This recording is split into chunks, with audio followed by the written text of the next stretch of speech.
I did it the hard way. You know, I'm a kid that came from poverty. I can remember being a kid living in Jersey with my mother. 7 of us living in a 1-bedroom. You know, no lights, no heat. Never cried, never complained. Just worked hard to get to where I got to in life. It's been hard work. My dad going out there. When I lived with my dad in Michigan, my dad going out there, taking chances, hustling to put food on the table. You know, he sacrificed everything for me. My dad went to prison and I had to become a man at 16.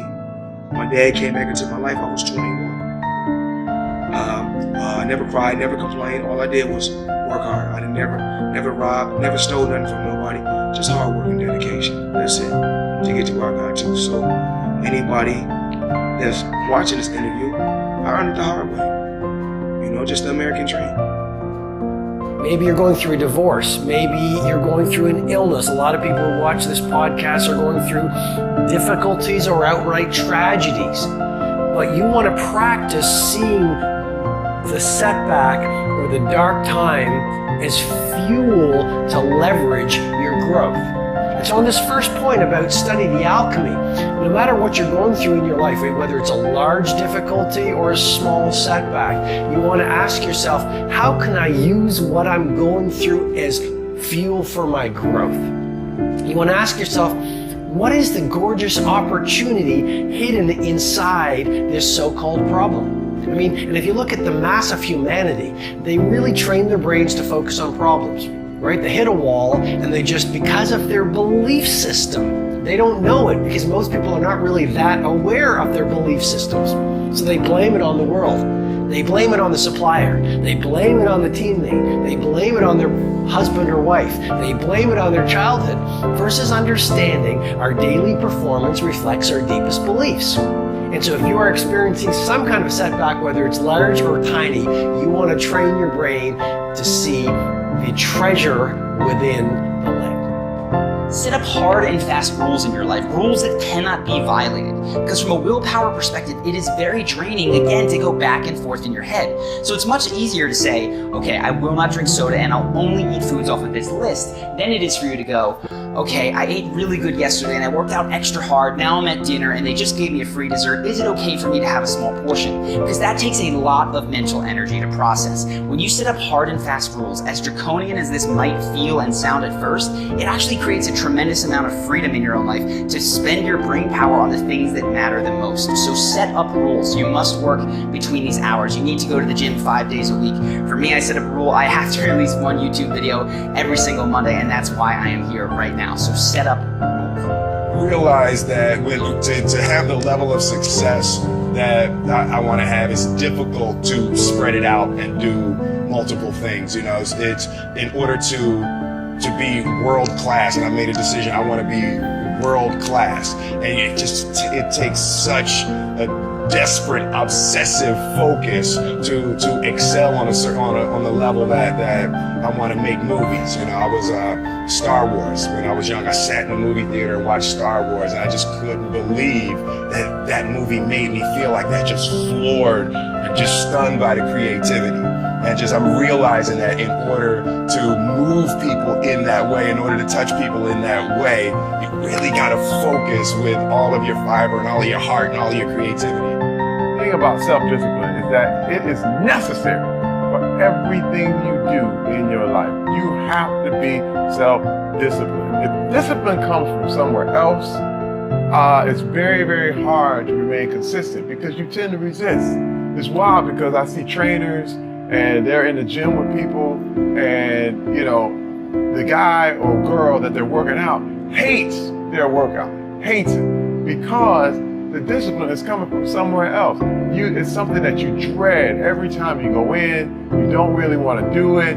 It's like, but oh no, my trainer's here. He's about to, you know, beat me up and make me feel crazy. Well, the truth is, every trainer should work his way out of your life.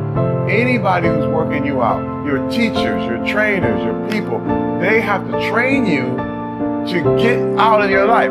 So you can go ahead, do your own workout, do your own thing, practice self-discipline. Now, one thing I want to straighten out, big time. Discipline is not punishment. It's not. Discipline is training. That's all it is. I was talking to my son one time and I asked him, and it was weird because I was trying to see if he really knew what it was all about. And I said, hey man, you know I have to discipline you. What is discipline? And he goes, punishment.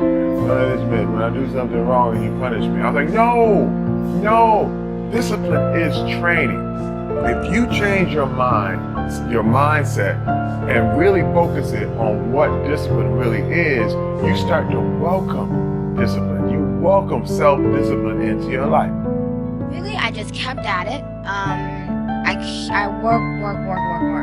I don't believe in, I hate lazy people, I hate laziness, I just don't like procrastination, I don't like people that make up excuses, just get it done. And I've always taken that approach with my life and my career, and I guess that's why I've been around. And I haven't just gotten around, I've been here for a minute. Well, you guys probably, yeah. So I've been trying for a long time, and it just goes to show you, like, you know what, if you really want something, you work hard at it, you know what I'm saying? Eventually people will come around. It's just up to you to stick with it. I think the problem is a lot of people just give up because it's so difficult. You want to go and, it's like you got bills to pay, you can't keep going to the studio, you got to do this. So a lot of people just give up, but I just kept going. The thing that I have always told my students and my clients is to start with a small win. Begin with something small. So, for example, if you want to lose weight, I often tell people, just start walking every single morning. Don't worry about counting calories. Don't worry about complex workout ideas. Don't worry about anything that anyone is selling you. Just get up and walk every morning. Right? Now, it's not the walking that's actually going to make that person successful. Now, it will add to your success because getting up and walking, fresh air and exercise is going to support you in losing weight. But we all know that there's far more factors to consider. But what it will do is create the virtue of discipline, commitment. Right? Commitment and discipline sort of go together. And the fact that that small win associated with getting up every single morning is under your belt, you're going to feel the courage, the confidence, and you'll have the ability to begin adding other things to your ability to grow stronger. So now that you know it's been 60 days, 90 days, and it's like you got that pattern down pat, you get up every morning, you just walk, that's it. You don't think about it, it's become a habit. You now can use that tool of creating habits and instilling discipline with the next one, which should be a little bit more advanced. Hardest tasks you should set for the morning. In the morning, you typically have the highest willpower, your brain is refreshed, glucose stores are pretty good, even though you've been fasting overnight, you're refreshed, you're ready to go, you're more likely to make smart decisions because you can think, you have clarity, you're not exhausted by the day yet. So whatever is hard for you, whether that's exercise, some new thing you're trying to do, try to do it before your day, before the long day, which is why most successful people in history have some kind of smart morning routine. So they wake up, they do the most important task first while they're fresh, and then do the rest of the stuff throughout the day or at the end of the day when they're more tired. Care more than normal and more than necessary about your results. That's it. Learn to care. Start developing inside of you this adamant feeling, this desire to care more than normal and more than necessary about the results that you want. You see, most people don't cross the finish line with their goals and their dreams, not because they don't have the ability or the resources or the relationships.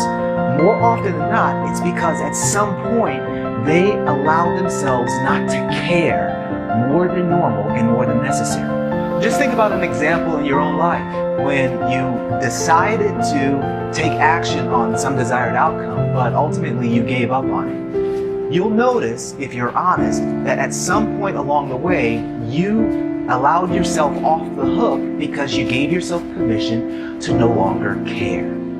You see, having the conviction about your outcome, about your result, is so powerful, and it is enacted when you allow yourself to care about that result more than normal and more than necessary. You see, when we allow ourselves to care more than normal and more than necessary, that something becomes a priority in our life. In his book, The Power of Habit, Charles Duhigg talks about the science of small wins. And in a nutshell, He just says, in order to be successful at creating a new habit, you must allow yourself to experience small consecutive wins that support the behaviors you want.